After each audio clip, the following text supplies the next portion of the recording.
ओम नमः शिवाय। वैदिक रत्न गुरु के YouTube चैनल पर प्रिय दर्शकों आपका स्वागत है। बुध धनु राशि में वक्री होने जा रहे हैं। मेष, वृषभ, कर्क, कन्या, तुला, धनु, मकर राशियों के जातकों के लिए अशुभ सिद्ध हो सकती है ये अवधि। बुध 13 दिसंबर 2023 की दोपहर 12:01 पर वक्री होंगे और बुध धनु राशि में 28 दिसंबर तक वक्री अवस्था में रहेंगे। इसके बाद वह वक्री गति से ही वृश्चिक राशि में प्रवेश कर जाएंगे। इसके क्या अशुभ प्रभाव आप पर होंगे और इससे बचने का उपाय आइए जानते हैं। मेष राशि के जातकों के लिए बुध तीसरे और छठे भाव के स्वामी हैं और यह आपके 9वें भाव में वक्री हो रहे हैं।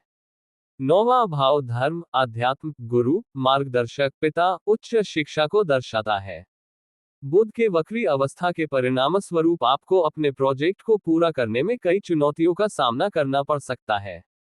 जो जातक ज्योतिष या अन्य गूढ़ विद्याओं की पढ़ाई कर रहे हैं उन्हें भी इस दौरान कुछ खास परिणाम प्राप्त न होने की संभावना है।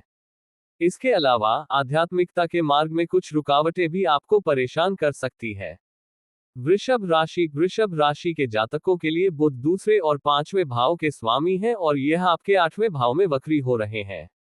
इसके परिणाम स्वरूप रचनात्मक और कलात्मक क्षेत्रों से जुड़े लोगों को अपने क्षेत्र में कई बदलावों का सामना करना पड़ सकता है, क्योंकि 8वां भाव परिवर्तन व अचानक होने वाली घटनाओं का भाव है।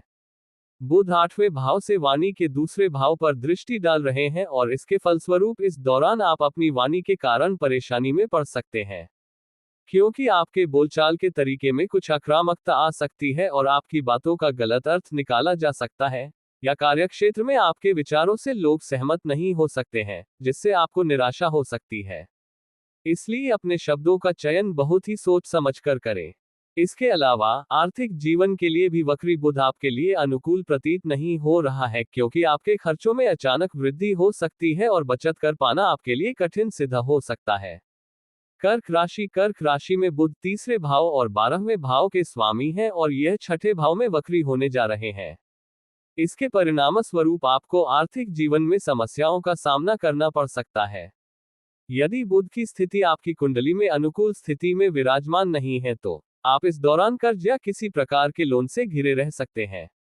वित्तीय रूप से यह समय आपके लिए बेहद उतार चढ़ाव वाला साबित हो सकता है, इसलिए किसी भी प्रकार के निवेश करने से इस दौरान बचें। जिन जातकों का अपना व्यापार है उन्हें कुछ नया करने का जोखिम लेने से बचना चाहिए। नौकरी पेशा जातकों को कार्य क्षेत्र में अचानक से आने वाली घटनाओं का सामना करना पड़ सकता है। यही नहीं, कुछ लोगों को अपनी नौकरी तक गंवानी पड़ सकती है। कन्या राशि के जातकों के लिए बुध पहले और 10वें भाव के स्वामी हैं और यह आपके चौथे भाव में वक्री हो रहे हैं। इसके परिणाम स्वरूप कार्य क्षेत्र में उतार चढ़ाव के कारण आपके पेशेवर जीवन में भी परेशानियां पैदा हो सकती है। हो सकता है कि आपको अपने वरिष्ठों से भी सहयोग की कमी महसूस हो और इस वजह से आप निराश हो सकते हैं। यह अवधि आपके निजी जीवन के लिए भी बहुत अधिक अनुकूल प्रतीत होती नहीं दिख रही है। यदि आप कोई संपत्ति खरीदना या बेचना चाह रहे हैं तो ये योजना कुछ समय के लिए टाल दें, क्योंकि कई रुकावटों का सामना आपको करना पड़ सकता है। तुला राशि के जातकों के लिए बुध 9वें और 12वें भाव के स्वामी है और यह आपके तीसरे भाव में वक्री होंगे।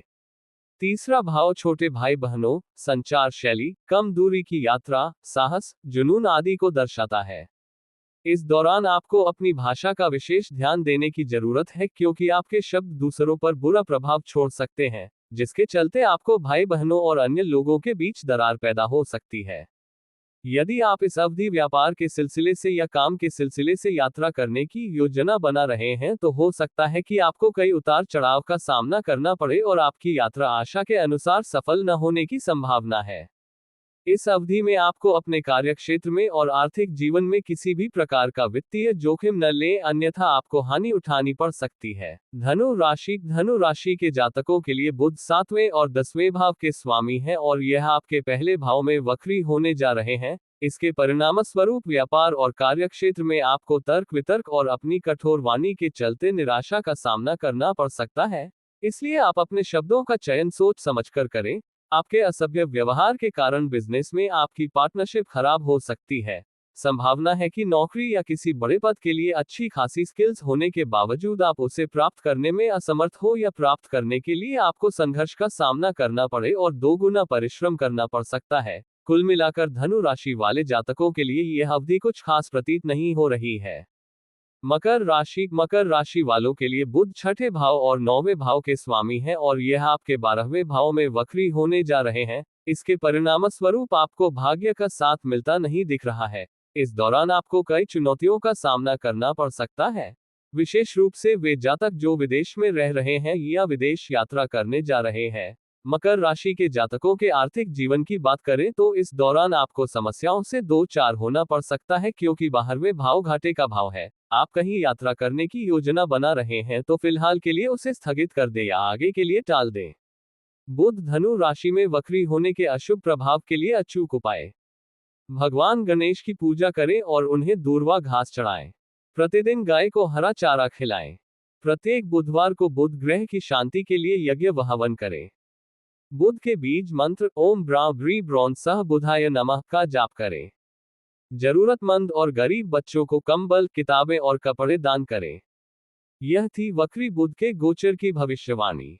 आपसे पुनः मिलेंगे अगले वीडियो में। ओम नमः शिवाय।